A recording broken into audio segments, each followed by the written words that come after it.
Hi, boys and girls. I just wanted to check in and say hi, and I missed you. And I also wanted to share one of my kids' favorite stories with you, The Circus Ship. I used to read this to them all the time.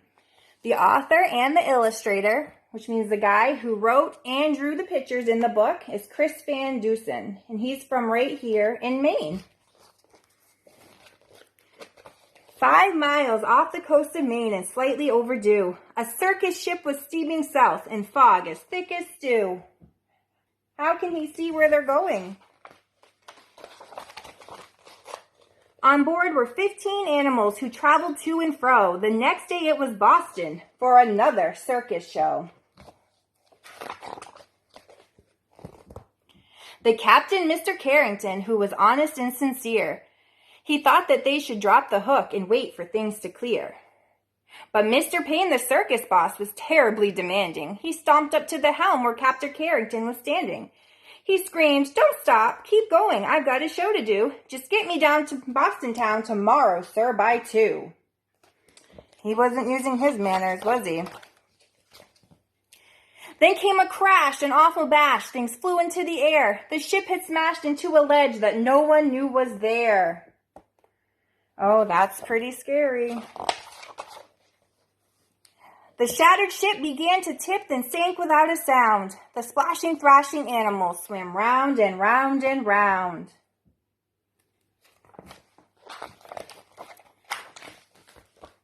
The captain said to Mr. Payne, "Pray tell, what shall we do? We can't just leave them here to drown. We've got to save them too." "The animals," yelled Mr. Payne. "Why, sir, what are you, daft? It's me that you should rescue. Pull me up into the raft. Now ferry me to safety, sir, before I die of cold." "Don't question me," barked Mr. Payne. "Just do as you are told." Through chilly water all night long, the animals swam on until they reached an island beach just before the dawn. They pulled themselves up on the shore, be ragged, cold, and beat, then staggered to the village on weary, wobbly feet. The pictures are really colorful in this story. I like that. The people in the neighborhood had just begun to rise, and when they saw those animals, they had to rub their eyes. They thought they saw an elephant, but wait, how could that be? And what's that little monkey doing in the cherry tree? How would you feel if you woke up and saw an elephant and a monkey in your front yard? That would be kind of scary. Soon animals were everywhere and into everything. There's an ostrich in the outhouse. There's a hippo in the spring. There's a tiger in the tulips. There's a lion on the lawn. There's a python in the pantry. It went on and on and on. Mr. Hood was stacking wood and nearly jumped a mile when he found a sleeping alligator on his pile. And Mrs. Dottie Daly, who grew daisies by the bunch, discovered that the zebra had been eating them for lunch. And Miss Fanny Feeney found, according to the rumors, a silly little circus monkey swinging in her bloomers. What are her bloomers? Can you tell by the picture? How silly is that? But everything changed quickly like the turning of the tide. The night the Abbott's shed caught fire with Emma Rose inside. From high above the Abbott's farm, the tiger saw the shed. The sight of smoke and fire triggered something in his head. He jumped through flames 1,000 times back in his circus days, so he ran past all the people and he leapt into the blaze. That's a pretty brave tiger. Then everybody panicked. "Help, help, what can we do?" When from the raging fire, something big burst into view. It was the most amazing sight, and everybody froze when they saw the tiger saving little Emma Rose.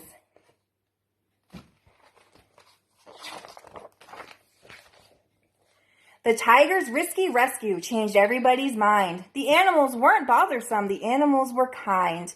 And so they lived together, side by side they got along. It didn't seem like anything could possibly go wrong.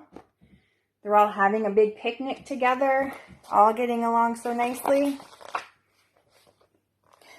Then Little Red the messenger came running with the word. Apparently a circus ship had sunk from what he'd heard.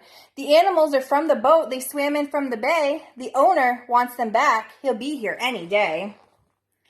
So the people called a meeting, and they quickly hatched a plan that no animal that came ashore would sail off with that man.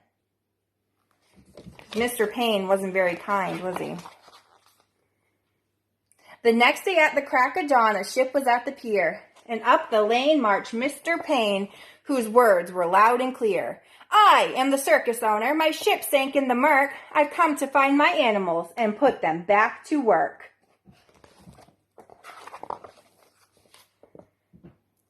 He hiked until he came into the center of the town. His face was red, he scratched his head, and he stood there with a frown. Mr. Payne looked high and low, but still he couldn't see the 15 circus animals of his menagerie. I don't see any of the animals. I wonder where they're all hiding. I wonder if the townspeople took them in their house, maybe. He ran around the alleyways. He searched the village square. He even checked a chicken coop. His animals weren't there.